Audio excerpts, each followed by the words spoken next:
नमस्कार बंधुगण, welcome to रमो speaks. आज कहानी गोटे प्रकार कहानी बहुत दिन प्रतिशोध केबे भी आम जीति नथिलु। बहुत दिन तुम्हें आमको राजनीति कर 2008 पर आमको लज्जित कर। आज तार गोटे छोटिया नमूनार प्रतिशोध नहीं सीएसके विरुद्ध रे आरसीबी। यह हूँ आज खेलर हेडिंग बोली कहले अत्युक्ति हेबनी। आज कहानी केवल एक मैच नुहे, यह हूँ गर्व, प्रतिशोध एवं शक्तिर युद्ध। आपण जहाँ देखिबे सेटा विश्वास करिबा मध्य कष्टकर हो पारे। जेमिति 150 रन मध्य सुरक्षित न होई मध्य पारे। जेमिति एक टीम जहाँ शेष 4 ओभर रे मैच को बुले देला एवं 97 रन स्कोर करिथिला। सेई गल्पटी आज आपण मानकु कहबी। पड़ियारे आज जहाँ घटिला सेटा केवल क्रिकेट नुहे, एक इतिहास ही रही जीव। नमस्कार, मु रमु, आपण देखुचंदी रमु स्पीक्स। आज आमे आसीचे एमती गोटे छोटिया कहानी नहीं। गत कालीर मैच संध्यारे बेंगालुरु आकाश एक युद्ध क्षेत्र हेबाकु प्रस्तुत हेउथला, जहाँ जना नथिला। एवं यही पड़ियारे दुईटी शक्तिशाली सेना रॉयल चैलेंजर्स बेंगालुरु एवं चेन्नई सुपर किंग्स रविवार चेन्ना स्वामी स्टेडियम रे ही मैच हैला। एटा साधारण मैच नुहे, एठी एक रन रो वर्षा एवं चापर युद्ध देखा मिलता। टॉस हारी थिले किंतु मनोबल हारी नथिले। रॉयल चैलेंजर्स बेंगालुरु बैटिंग करने को आसिला एवं आरंभरू चाप सृष्टि कला।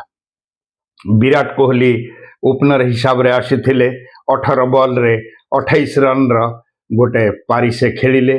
किंतु एठी टिके मने रखिबे जे बेंगालुरु दल प्रथम 3 ओभर रे कौनसी बाउंड्री बाहर को चौका बा छक्का मारी नथिले। देवदत्त पाडिकल 50 रन कले। रजत पटीदार द्वितीय विकेट रे तल आड़ू सब बदल देले। शेष रे टीम डेविड आसिले एवं 70 रन रो एक अनबद्य पाली खेलिले। जो दिगरे चाहिए से दिगरे से छक्का मारी चलिले। प्रथम 6 ओभर रे 51 रन होइथिला एवं 7 रु 15 रन रे 102 रन हैला। शेष 4 ओभर रे 97 रन हैला। यह सत किंतु स्वप्न परी लागुनी तो। समुदाय चौका होची 14 किंतु ताठू थिला अधिका 19 टी छक्का। 19 टी छक्का एवं 14 टी चौका आरसीबी मारिथिला। मोट 250 रन, 3 विकेट। अन्य बैट्समैन ध्रुव जुरेल एवं अन्य बैट्समैन माने बसी रही स्टैंड रे, एई माने ही खेल करदेले। तापरे सीएसके रो स्वप्न भंग हो गला। 250 रन यह एक पहाड़ परी लक्ष्य थिला। आरसीबी सीएसके विरुद्ध रे केबे भी 250 रन 2008 मसीह आज पर्यंत कर नथिला। एटा प्रथम थर कला एवं बेंगालुरु रे कला एवं सीएसके विरुद्ध रे ही कला। यह रन पहाड़ परी तांकु लागिला। ऋतुराज गायकवाड़ आसिले कैप्टेन। प्रथम ओभर रे ओपनिंग करने को आसिले। छाड़ंतु लज्जाकर कथा आउ किछि मु कहबिनी, से फेरी चली गले। तापरे आयुष मात्रे जे भल खेली 2टी मैच 70 ऊपर को स्कोर करथिले पुराना 2टी मैच, से मध्यम फेलियर हेले। 1 रन करी घर को फेरी गले। तापरे संजू सैमसंग थिले से मध्य 9 रन रे चली गले। संजू सैमसंग को किछि कहबानी, से इंडिया पई खेलुचंदी, बढ़िया आमको मैच जितेइचंती। किंतु से सेमती 2-4टी मैच पर गोटे मैच भल खेलती। देखा जाऊ नेक्स्ट मैच को से कौन करुचंती। 10 रन रे द्वितीय विकेट। चाप तीव्र हो गला।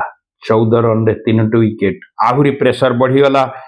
तापर सरफराज खान आसिले, जे कम से कम टिके इज्जत बंचेइले। 25 बॉल रे 50 रन कले। चौका छक्कार वर्षा मध्य से करिचंती।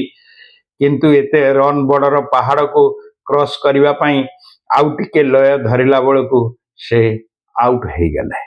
तापरे प्रशांत भीर आसिले, से मध्य भल खेलिले। 29 बॉल रे 43 रन कले। 4-6 मारिले अवश्य, किंतु एडे बड़ पहाड़ को क्रॉस करबा पई आउ टिके स्पीड रो दरकार रे से मध्य चली गले। तापरे आसिले जमी ओवरटर्न से 16 ओवर रे 37 रन कले। भाबुथिले आउ किछि करिवे किंतु एवरेस्ट चढ़िबा एते सहज नथिला, किंतु सही आलोकर शेष पर्यंत से बंचई रखी पारिलेनी।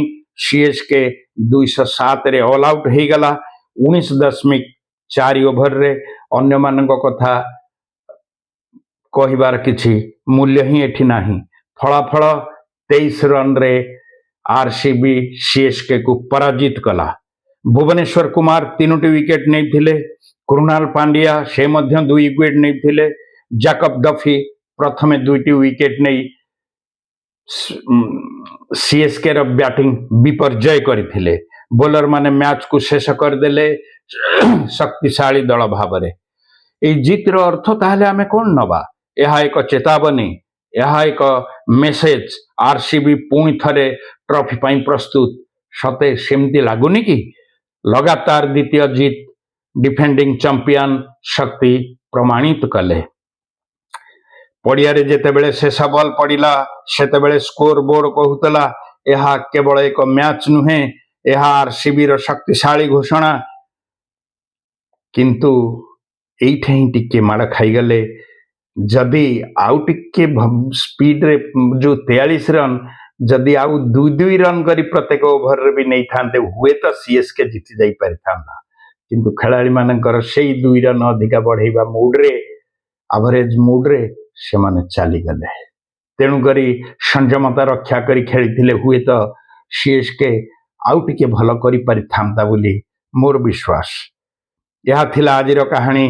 जदि आपन भल लगी थाए तेबे लाइक करंतु, शेयर करंतु, रमु स्पीक्स को सब्सक्राइब करने को भूलंतु नहीं।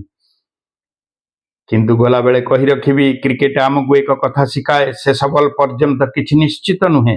पुणी मिलिबो आउ एक देखा हबो आपनक सहित आउ गोटे कहानी सह। मने रखंतु गल्पटी चली थाए, इतिहास भी लेखा चली थाए। आमे आपनकु यह एक सत्य घटना उपरे कथाटी कहली। धन्यवाद देखुथुबारु। पुणी देखा हबो आसंता मैच पाई। रहुछि नमस्कार।